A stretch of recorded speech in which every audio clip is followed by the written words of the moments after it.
From Interior Alaska's most trusted news source, this is the Fbx Evening News.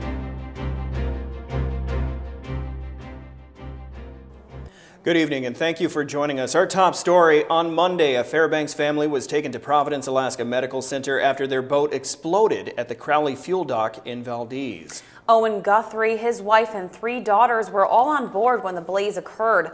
Their conditions weren't immediately known. However, officials say Guthrie's wife and 2 of his 3 children sustained cuts from escaping through a blown-out window.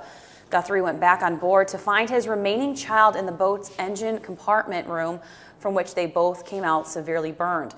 Officials say the family had just finished fueling the 28-foot pleasure boat Falcon in preparation for Prince William Sound. The cause of the fire is still under investigation. I looked over at the fuel dock and saw the top or part of this boat blow off and out of the way, and immediately flames started boiling up out of the cockpit area back where the engine is, and people started scrambling through the flames and getting out, and it was, a matter of just a minute or two, and it was completely engulfed in flames. I talked to one of the harbor employees, and they said that they hadn't used that boat, these folks, in about 2 years, and they were having trouble getting it started earlier in the day. A legislative House Finance Budgetary Subcommittee is holding rare meetings this week discussing the state's largest cash cow, the Alaska Department of Health and Social Services. Only they're doing so outside of the legislative session and in the face of the state officials directly involved. News Center 11's Daryl Lewis was there. He has more.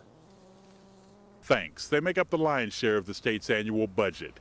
They're the different branches of the Alaska Department of Health and Social Services. Now this week, state lawmakers are in Fairbanks to speak with different department heads in the face of dwindling funds to get a feel for what it is that they do.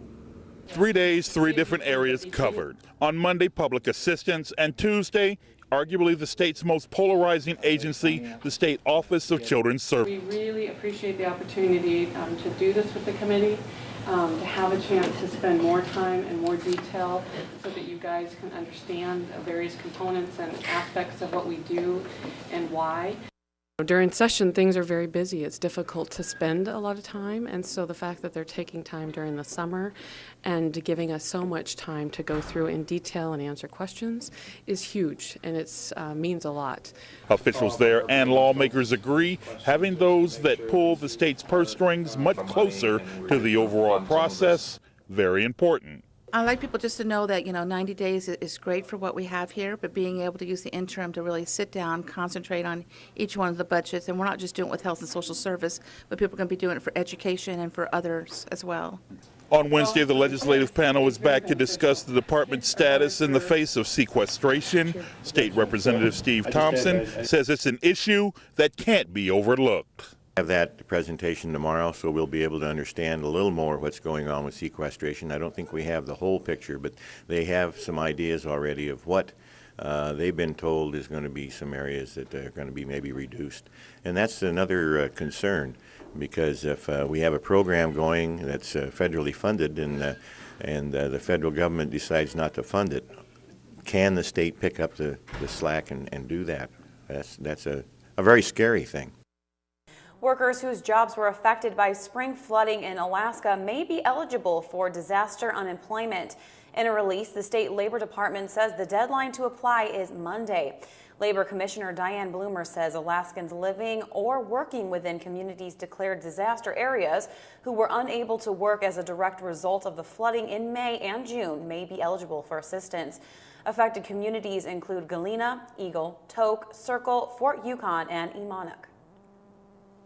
Alaskan volunteer organizations and the state are working with community volunteers to provide supplies and tools to the 2013 spring flood survivors. Individuals willing to donate items are asked to call the donation hotline at 1-855-374-4790, and a donations manager will schedule a time to pick up or drop off identified items. The public is reminded to confirm a need before making a donation. The most requested items by the 2013 spring flood survivors include tools for construction, tools for home rebuilding, building materials, non-perishable food, kitchen goods, cleaning supplies, and disposable paper products. While certain items may not be needed during this time, they could as they get further in the recovery process.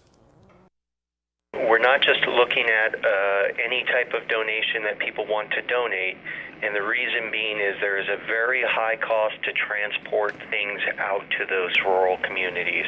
As we move through the recovery process, those needs are going to change. So if you call that number and there's not something that's needed at this time, people can always call back at a later date, or the folks at that number may call them. All right, when we come back, Lisa Murkowski speaks out on the restructuring of the Air Force. And using one disease to fight another, that is in our health report. Those stories are next. Stay with us. Welcome back to the Fbx Evening News. North Pole officials predict dire consequences if an Air Force squadron at Eielson Air Force Base moves to Anchorage, including unemployment, school closures, and hundreds of empty homes. North Pole Mayor Bryce Ward says the proposed move of the F-16 Aggressor Squadron from Eielson to Joint Base Elmendorf-Richardson in Anchorage would bring, quote, unacceptable changes to the community. Today, Alaska U.S. Senator Lisa Murkowski spoke at a meeting of the National Commission on the Structure of the Air Force in Washington, D.C. She said the 2012 announcement of restructuring of the Air Force hit the Alaska congressional delegation like a brick. The senator said it was all done behind closed doors, with those involved required to sign secrecy agreements, and appeared to be a backdoor BRAC of Eielson. And as a consequence of the controversy created by the February 2012 announcement, and I'm referring here to the substance of the changes, the process by which they were arrived at, and the lack of transparency surrounding the process, the Air Force suffered a loss of credibility in the eyes of Congress and many of its external stakeholders. And I would hope that the Commission would find significant fault with the Air Force's proposal to stage a backdoor BRAC of Eielson. The Alaska Division of Forestry is seeking bids on a competitive timber sale intended to help reduce the risk of wildland fire to the community of Tok. They are offering for sale up to 900 acres of woody biomass a year for a contract period of 25 years. A large number of the trees in the proposed sale area are small diameter black spruce. The harvesting of up to 35,000 green tons of woody biomass a year near Tok will reduce wildland fire risk. A trial by jury has been scheduled for two City of Tanana employees accused of obtaining nearly $1 million of federal property and selling it. The trial is set for August for Tanana City Manager Alfred Ketzler and City Expediter Alfred Fabian. They were both indicted by a federal grand jury on 9 counts of wire fraud as well as 5 counts of theft.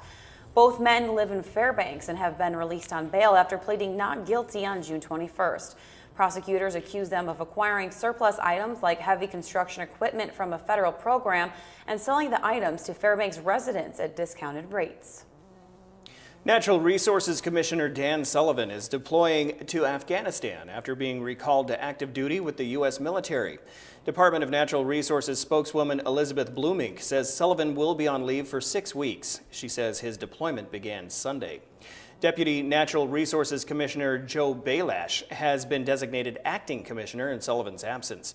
Sullivan is a former Alaska Attorney General who has held his current post for nearly 3 years. According to his military bio, he currently serves as the executive officer of the 4th Marine Division's Anti-Terrorism Battalion, described as the largest battalion in the Marine Corps Reserve.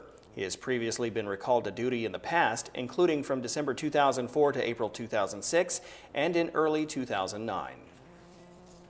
At 20 years old, one South Carolina girl was told she had no more than 5 years to live because of a deadly brain tumor. After all the other treatments had failed, one doctor suggested something radical, that it was practically unbelievable. News Center 11's Monty Bowen has details in this week's health report. It wasn't supposed to happen to me. I'm only 20. Stephanie Lipscomb said about 2 years ago she started getting severe headaches and went to her local hospital to get it checked out. She never expected that they would find what they did. It was a glioblastoma, stage 4. It's one of the most aggressive and deadliest forms of brain tumor, so doctors suggested immediate surgery. But after it was taken out, the tumor grew back. Once the tumor returns after this treatment, our treatment options are limited because we already know that this particular tumor in Stephanie's case did not respond to the traditionally available cancer treatment. That's when the doctor suggested killing the cancer cells with polio. The virus is capable of infecting the tumor cells that are in Stephanie's brain tumor and killing these tumor cells. The doctor and his team had engineered a version of polio that was not lethal. Shortly after injecting it into her brain tumor, doctors started seeing immediate results. We have seen her tumor shrink. All of that was area where we knew you had tumor cells. Now 22 years old, Stephanie is as healthy as can be. Come touch with your finger, your nose, my finger. The first in the world to ever receive this unique treatment, making her 1 in 7 billion. Monty Bowen, News Center 11. The Health Report is brought to you by the Ear, Nose, and Throat Clinic, located in the Medical Dental Arts Building. Call 456-7768.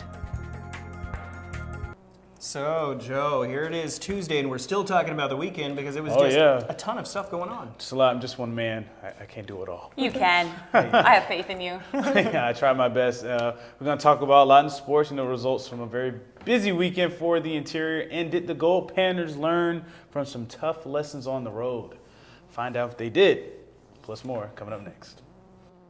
Hello, Interior Alaska. Joe Cook here in a sports seat for you this evening. Hope you're having a good day. To make it better, we're going to get into some sports. This past weekend, a local player is bringing a championship to Fairbanks. Kathy Shuttleworth won the Alaska State Senior Golf Championship at Palmer Golf Course this weekend. In the 3-day event, she won the net championship with a 213 score. Shuttleworth had a round of 68 on Sunday. Jamie Bird finished in second. Burge also shot a 68 on the final day. Connie Johnson, also of Fairbanks, finished sixth with a 230. Rick Boyles was third in the men's division of the championship flight in the gross standings and placed 10th in the net standings. This could be a warm-up for Shuttleworth and the rest of the Fairbanks participants at the State Senior Golf Championships. The City Championships start this weekend. Shuttleworth won it all in 2011 and was third last year. The FGA Amateur Championship starts on Friday, the 26th at the Fairbanks Golf Course. The deadline to register is tomorrow at 6 p.m.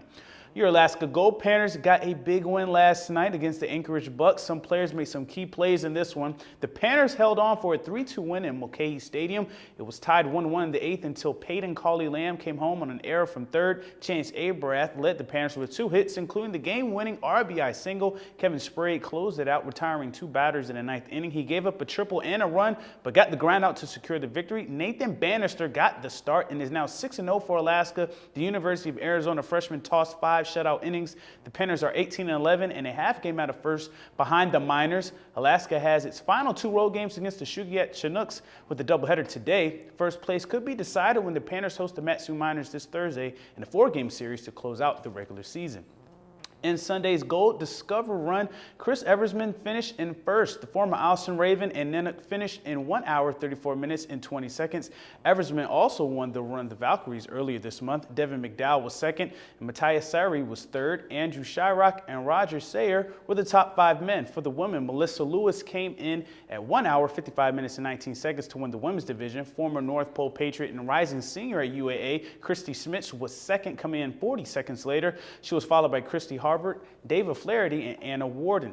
There were 139 runners in this year's race. The Gold Discovery Run is part of the 8-race Flint Hills Cup Series. The next race is the Santa Claus Half Marathon on August 3rd.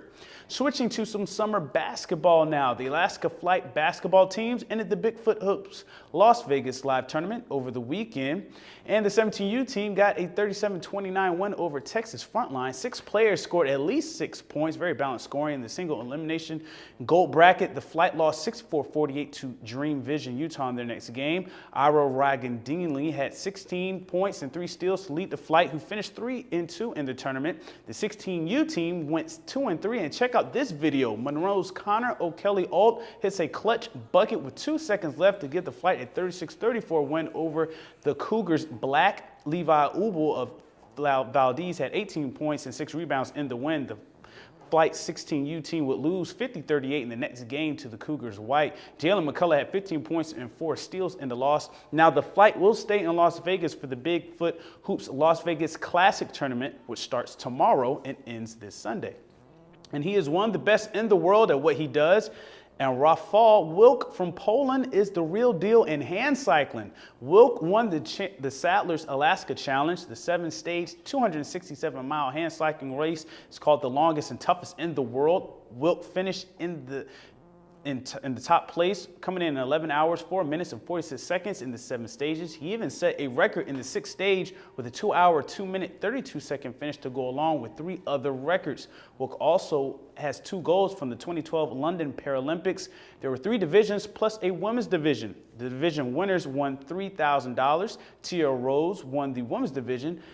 She came in 12 hours, 27 minutes, and 57 seconds. Walter Alblinger won the H2 division in 11:42.53. Alfredo de los Santos won the H4 division in 11:24.53. And Larry Kudemarsh from Fairbanks, a North Pole resident, was the only Alaskan in the race, and he did finish. He has participated in 26 of the 27 Alaska Challenge races. And that'll do it for sports tonight. Thanks for rocking with me for a little while. For more KTVS Sports, you can log on to Twitter, YouTube, webson11.com. You can also get our mobile app. Stay cool, Alaska. Your full weather forecast is coming up next, and we'll catch you next time. Good evening and welcome back into our broadcast. Fairbanks, our weatherman Mike Schultz is on a much-needed vacation this week, so I will be filling in as best as I can to bring you all you need to know in weather. We're going to start off tonight with our almanac as seen up here on your screen. Today's normal high was 72 degrees, and we are looking at a normal low of 52 degrees. As for our records, a warm 88 degrees was the record set back in 1968, and a cold 36 degrees was set back way back in 1928. As for daylight, we are losing light now at a rate of 7 minutes, with the sun rising still at an early 4:22 a.m. and setting at 11:32 p.m., giving us 19 hours and 10 minutes still of beautiful daylight. All right, let's take a look now at weather across our great state. We will start off on the southeastern part of our state. Looks like Ketchikan is under some rain showers, and we will talk later about that because it will be continuing for them into tomorrow. Juneau is cloudy as well. The interior had a pretty ideal day for weather with mostly sunny skies and nice warm temperatures. As for the north, Barrow clocks in at a cool 40 degrees under mostly cloudy skies. And again, tomorrow it looks like their temperatures could even drop cooler than that. As for the western half, cloudy skies are the trend, and again, that looks to continue with even more potential precipitation there. It's time now to slide on down to see what's going on in the lower 48. We'll start off again with the East Coast as they are continuing to have some showers and thunderstorms in those areas. In Florida, right off the coast as well, it looks like they're having some rain. Salt Lake is still in the triple digits, with Phoenix as well at a hot 101 degrees. As for Seattle, it's in the 80s for them, which is a little warmer than yesterday. All right, now back to Alaska to get a look at tomorrow's weather. Starting off on the northern region, Barrow, as I told you earlier, is going to be pretty cold for summer. 39 degrees with clouds there. As for Nome, temps in the 50s can be expected with rain. Fort Yukon will remain warm with in their temperatures, but also can expect to see some precipitation in their forecast. Now to the interior, we could expect to see increasing clouds tomorrow with the possibility of scattered showers. Temperatures will remain in the 70s here. Healy will not be getting any precipitation, but can expect increasing clouds and temperatures near 70 degrees. Not too bad. Over to the southeast, Juneau and Ketchikan can expect continuing showers with temperatures in the mid-60s. As for the southwest part of our state, mostly cloudy skies expected there, and Cold Bay, where they can also expect to see some drizzle. All right, lastly, on to the south central bowl. Ideal conditions there with some clouds and sun, no rain, relatively warm temperatures. Pretty nice. All right, back to Fairbanks for tonight. Simple and easy here, partly cloudy skies with temperatures in the mid-50s. Now for tomorrow, we could see some increasing cloud coverage with showers possible. Highs will remain in the mid-70s. All right, now let's take a look at our 5-day outlook. Looks like the rain will continue possibly into Thursday, 75 degrees with low of 50s. Friday, Saturday, and Sunday look to be partly cloudy. Saturday, mostly cloudy, but no precipitation as of yet. That could all change, though. Remember, Mother Nature, she can get you. But Monday, we can expect to see the rain returning, as well as Mr. Schultz bringing us the weather. So, very good. You know, it's good to get that rain out of the way because you know what's coming up in just over a week? I have no idea. The fair. The fair. Yeah, yes. the fair. So Daryl, are we going to ride the slingshot again this year? Oh no, let's put Joe on it this year. We should. Absolutely. Who? We'll have to show you that. Yeah, that's about a week and a half away. But That's we'll funny get you on stuff. there. Okay, that'll wrap up this edition of the Fairbanks Evening News. As always, we are glad you could join us. Tonight on NBC Nightly News, reports from London on the royal baby, and much more. That's next with Brian Williams. Pretty excited about that. And when you see news or you can get pictures or video, you can call us at 458-1830. Okay, yeah, absolutely. Give From us a all of ring. us here at the News Center, we hope you have a wonderful evening. Good night. Good night.